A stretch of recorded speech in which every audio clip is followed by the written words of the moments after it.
Hello everyone, I'm Hash Brown and welcome back to the Shadowbringers Dungeon Lore series.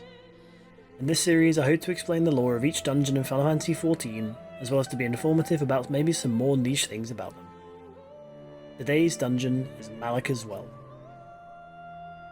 Akin to the wide dry plains of Thanalan, the red sands of Amh Araeng make up a large portion of the remaining landmass of Norvrant in the First.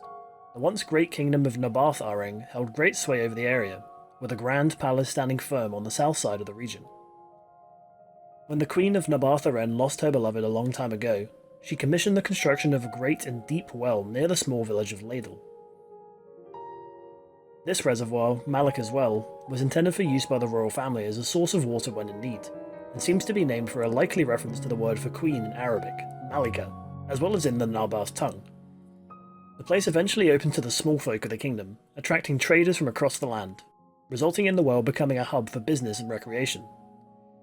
When the Flood of Light came over 100 years ago, however, the palace of Nabaath Araeng and its surroundings were the first to be consumed as the relentless waves tossed all in its path aside. Although Malikah's Well seemed to be next in line, it was here that the Oracle of Light, Minfilia, intervened and prevented the flood with the help of the Warriors of Darkness. Since then, thanks to the damage caused, the well has been abandoned and fell into disuse as a result, but still remains intact, tunnels and all, among the red sands. After the delve into the Katana Ravel and managing to find and slay the next Light Warden, we triumphantly return to Fanoff and the Slitherbow in turn to spread the word to the Vis and Runar. Following this, Y'shtola decides to return to the Crystarium with the Warrior of Light and Scions, regrouping briefly with the twins, having returned from their respective investigations for the time being. We have a rest in the Room Independence and speak with Albert regarding the recent news of Heidelin actually being a primal, and he wonders if he and the Warrior of Light are merely under her influence with her so-called blessing. But now though he disregards it as a usual Asian lie, and remembers the faces of the peoples in Slitherbow when they saw the sky return to its true state. Soon after, the Warrior of Light is awakened by a disturbance from outside, and after heading to the Exedra we notice the lack of residents in the area. Alisaie approaches and informs us of the sudden Sin Eater attack, and together with Alphinaud they move to secure the magical barrier around the Crystarium by activating the anchors. Just after we manage to do so, some of the Flying Eaters charge at the barrier, successfully blocked by it, and the Warrior of Light and the twins prepare to charge into Lakeland to assist the settlements under attack there. We enter the fray and begin heading across the region, tackling the Sin Eater threats here and there. After thinning the numbers, we reach Radiska's realm where Y'shtola and Urianger are also engaged with the Eaters, and we sweep around the tower to clear the main threat out from the keep. After ensuring the people's safety, we carry on towards the Ostal Imperative, where Thancred and Minfilia catch up to the group and we continue with our allies while defeating the wandering Sin Eaters. Y'shtola and the others note too the coordination from the Eaters, worryingly intelligent compared to their general primal nature. At the Ostal Imperative, the group takes a stand against the Eaters there to stop the checkpoint being overwhelmed, eventually overcoming the vast number of enemies flowing into the area, ending with a battle against the larger winged Sin Eater, again coordinating with his allies. After fending them off, Lena cries out and Minfilia sprints over to her, fighting off a handful of the Sin Eaters surrounding the captain. She mentions that her allies turned on her and Minfilia notices the loose and abandoned weapons strewn around the area. At the same time, in the nearby plains, a pair of Crystarium guard aid each other's wounds while Albert looks on. Just then, a Sin Eater approaches the pair, and although Albert calls out, his cries are not heard by them. In desperation, he charges the Sin Eater with his axe, but as expected simply passes right through the creature, leaving the guards to their fate. However, the warrior turns to see the Warrior of Light, leading the charge with a platoon of Crystarium guards, still eager to fight the Sin Eaters off. Returning to the Imperative, we find Lena resting against a wall, and though she proclaims to be fine, after walking away she collapses in pain, raging about how she lived while the people she should protect had died. Authry's voice then rings out from above, calling to the Crystarium inhabitants of their folly and fighting back against Eulmore, and offering them salvation and believing in a benevolent saviour, himself. He also reminds the injured of his ability to control the Sin Eaters, guaranteeing safety only in his blessed hands. We return to the Ocular to discuss the attack with our allies, and the Exarch too notes that the coordination from the Sin Eaters indicates the presence of another Light Warden, although they are unsure as to where. Alphinaud and Alisaie then share the news of their respective investigations, and while Alphinaud came up short, Alisaie heard tell of an abandoned mine on the western half of Amh Araeng, potentially a great hiding place for another Light Warden. Minfilia then speaks up, claiming that as the Light Wardens hold a vast amount of primordial light, the best way to find them would be to have the real Oracle of Light on their side. Thancred flat out refuses this, telling her she doesn't know what she's getting into. Emisel mocks Thancred at his hesitance, claiming it to be a great idea, and the latter leaves for the gates. The Warrior of Light speaks with Minfilia about her choice, and she seems sure in her decision, wanting to put a permanent end to the Light Wardens any way she can. Our other allies arrive and we begin making plans on how best to enter Amh Araeng, deciding eventually to have some go on foot and others via Eulmore to split the attention of Eulmore if necessary. The Warrior of Light heads through Lakeland and meets their half of the group, heading into the desert sands for the second time. Their plan is to head to the region of Nabaath Araeng, where Minfilia was last seen during the flood, and we speak to the residents of Garrick to inquire how to reach the area. It seems as though the trolley once carrying minerals and goods was the most reliable way, but requires a talos, a great stone golem, to be able to pass through. We head east to the Mount Biran mines and are accosted by a couple of workers there, who claim the group to be odd-looking. Once mentioning the trolley, however, their attitude changes completely and they introduce themselves as engineers eager to get the thing running again. Their progress seems slower than expected, however, and so they offer to lead the group to Magnus, the chief engineer, about getting the trolley going. Upon reaching Twine, we unfortunately find Magnus deeply into bottles of drink, not recognising the group and dismissing them when they learn that they're asking about the trolley, apparently sick of hearing it. Meanwhile, the Warrior of Light assists Jarek with repairing the tracks leading to Nabaath Araeng, handing him tools. He tells us of Twine's origin of being a mining town named for the entwining of tales of the Ronso and Mistal engineers, and we help clear out nests of vultures settled along the trackway. In Twine, Urianger examines one of the deactivated Talos, determining that it needs repairs and access to the flow of ether, requesting that the Warrior of Light collect fragments from the nearby debit for a suitable material. After doing so, Urianger attempts to activate the Talos, only to find it unresponsive, and apparently in need of something akin to a heart to get the ether flowing again. Jarek and Thaf then explain the reason for Magnus' state of mind, telling a story of his wife who went looking for more Talos hearts in the deeper shafts of the mines. After searching and searching, not deterred by the lack of results, the mine she was in collapsed, with the rubble leaving her nowhere in sight. Although they looked for a long while, she was never found, and Magnus had never been the same since. Thancred wonders where he might be, leading them to the small cemetery in Twine, and Magnus again is hostile to the group, asking them to go away. Thancred attempts to sympathise with them, asking his family's names. They converse over their lost loved ones, with Thancred remembering Minfilia and his time as an orphan. Magnus, however, seems dismissive still, so the group head out to try and find a working leonine heart for the Talos at Nuvi's leavings. In the mine, Guthion only agrees to help if we find a Verbit gold piece he dropped the other day, and after locating it, he lends us some smoke bombs to lure out treasure-seeking creatures from the cracks.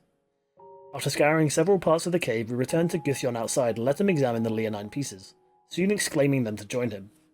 Among the fragments, a large chunk is handed to Thancred, who reads the engraving upon it written by Agna, Magnus' wife, to her husband and son. Taking the spoils, we return to Twine and show the stone to Magnus, who is understandably shocked at the message left by Agna, but asks us to leave him be as we take the stone back to Urianger. Upon finally activating the Talos, Magnus turns up and weeps over his wife, striking the now working golem.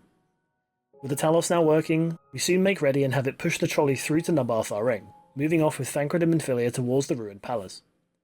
As we journey on the trolley through the gate, it opens automatically for the Talos. On the other side, however, a familiar and unwelcome face awaits. Ranjit, back once more, kicks at the trolley and sends it flying, causing the group to crash upon the sand. After getting to their feet, Thancred demands the Warrior of Light proceed with Minfilia while he fights Ranjit, and after some hesitation they agree. In a grueling battle, Thancred pushes himself to his limit and beyond, his heart almost failing with the overload of energy from his cartridges. He soon manages to bring Ranjit to his knees, forcing the general to flee while he collapses to the floor.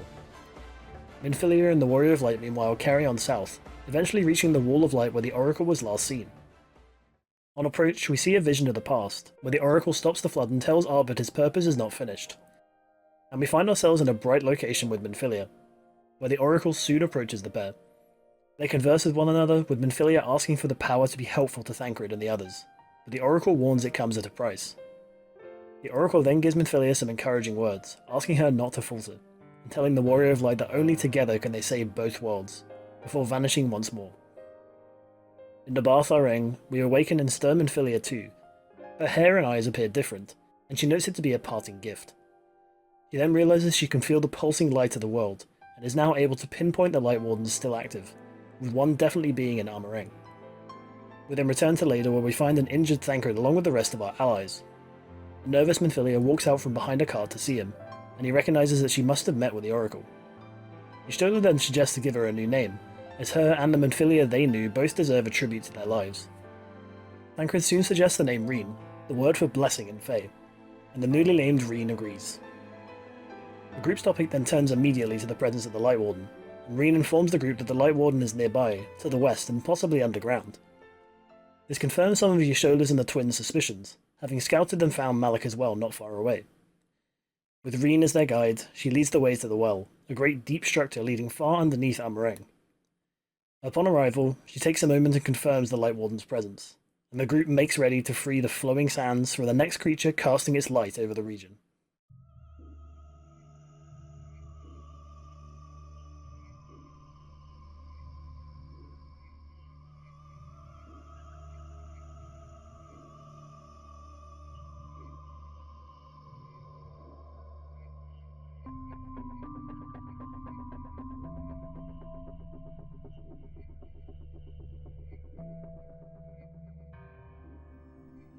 We find ourselves inside one of the tunnels built by the Nabaath citizens, proceeding onwards to find our path blocked by both inhabitants of the well such as armadillos, as well as the Soulkin made presumably to guard the stores of water from would-be thieves. We also find Talos throughout the tunnels, still active and ready to attack intruders. As we head through the larger corridors, we find the old tracks there, ones used to transport both water and minerals from deep within. Soon after, we head into one of the track tunnels and arrive at the terminus, where on our left we can see the daylight shining through the central well. The area meanwhile seems to have once been the central station for all the transport vehicles on the tracks, and we find an enormous armadillo defending its territory. The beast makes use of its mighty tail, swinging viciously at the tanking party member. Following this, the armadillo launches the spiky ball held in its tail at the group, and then proceeds to spin rapidly, swiping and collecting the ball with its tail as it knocks the party away. After this, the armadillo leaps to the center of the platform and slams the floor heavily with its tail, causing rocks to crumble from the ceiling and sending an extra shockwave around the edge of the room. Apparently roused by the noise, smaller armadillos begin appearing in the passage, attacking the party while the larger one continues to slam its tail at the group. The greater armadillo continues its assault, with even more smaller allies appearing, until eventually falling and allowing the group to proceed into the Jade Paths, tunnels with a greenish glow hinting at some yet untapped minerals within. In this tunnel we encounter more creatures such as the Holdu inhabiting it. We also discover an odd creature known as the Royal Custard. Surprisingly, this being is actually a void scent, using sand as a vessel and becoming flan-like. After defeating it, we appear outside, passing by the central well again with daylight pouring in, and drop down between the broken tracks into the next tunnel. We can see the waters at a glance into the deeper parts of the well before we do so, and we find another mix of defenders of the tunnels including some Feebad, rock golems with huge hands. After defeating them we can drop through another tunnel and reach the turquoise currents, turning a corner and finding an odd-looking, bucket-covered Talos awaiting us. The area, known as Malikah's Gift, references the clear waters once used to quench the thirst of the Nabaath citizens.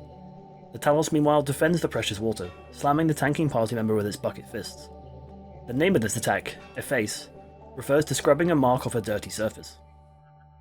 It follows up with Wellbore, slamming the ground and causing some of the water to burst through onto the platform, and proceeds to release some of the pressure within the golem, blasting the party away.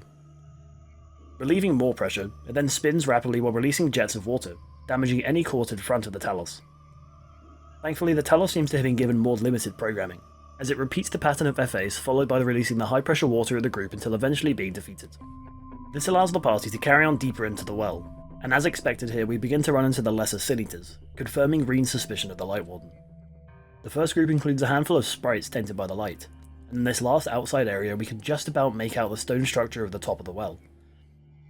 We proceed through the opening in the rock to find the area completely transformed into a light-touched cavern, with even the walls being drained of their ether. Thanks to this, parts of the area begin to crumble as we proceed across the nearby bridge, and we find several deactivated golems that respond as we approach, preparing to awaken. After a time, they rise and charge at the group, and after felling them, another wall towards the rear of the cave collapses, allowing the party through to unquestioned acceptance, prepared to face the Light Warden hiding within.